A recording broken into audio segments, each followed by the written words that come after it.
I'm going to start off with a little historical story for you guys today. The Roman Empire, in the closing years before it fell, was run by a state that hurt its own population.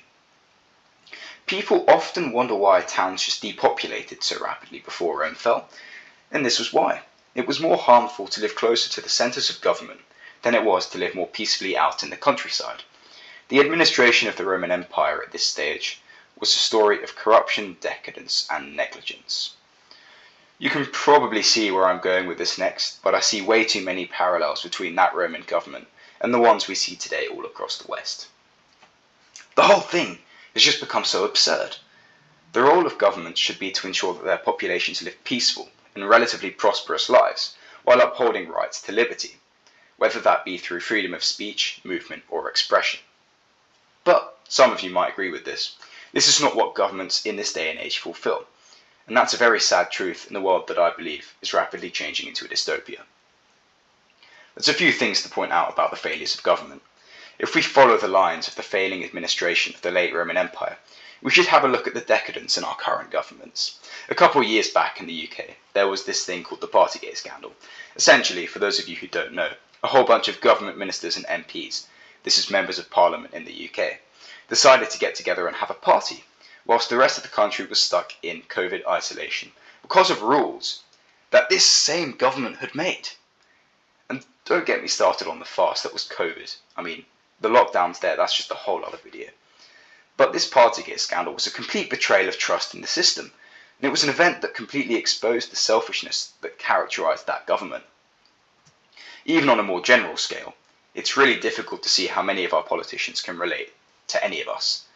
I mean, so many of them are incredibly well off compared to the average person, and that makes it incredibly difficult for them to truly empathise with the people most in need in their societies. Hence, little to no effective changes for good have been made that benefit most people in their countries. I mean, something I was really unaware of until recently, but that completely blew my mind, was the sheer quantity of money that presidential candidates in the US raise for their campaigns. I mean, this is surely more than any other country in the world that runs on a democratic basis.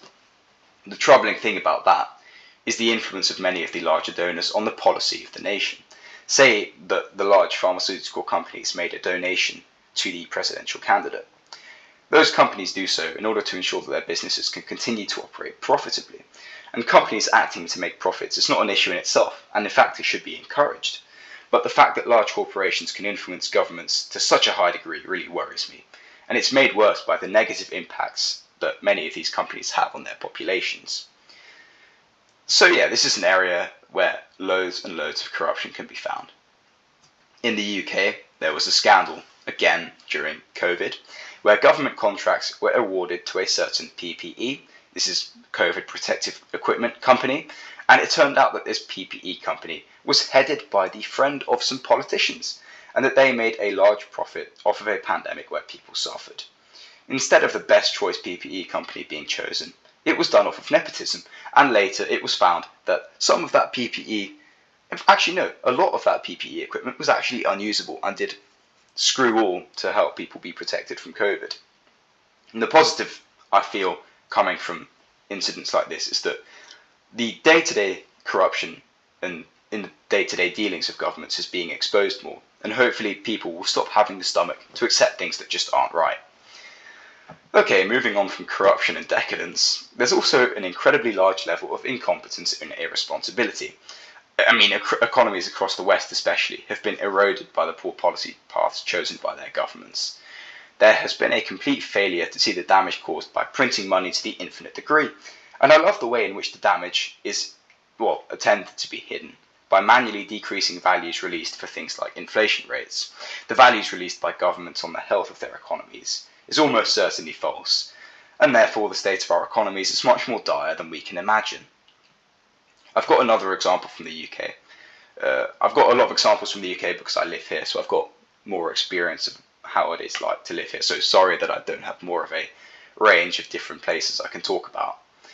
But anyways, mismanagement from consecutive governments has opened up an alleged £22 billion of a fiscal black hole in government spending. And it must be absolute lunacy to be able to allow your government to create a problem like this for itself. If we actually had somewhat sensible people managing the money, then maybe we could have avoided all of this trouble, and we'd all be better off for it. But anyways, what's the proposed solution that the government are going to use to fix this? Well, raise taxes, of course, as if the rates weren't high enough already. I mean, people can't afford housing or rent, let alone basic groceries, yet you're going to take more of their money to spend inefficiently on parties in government buildings or to give to your CEO friend in the form of a government contract. It's just so awful that such an incompetent and corrupt system can just continue to leech off of its population. Our current governments have just become the very parasite that the Roman government was before it fell.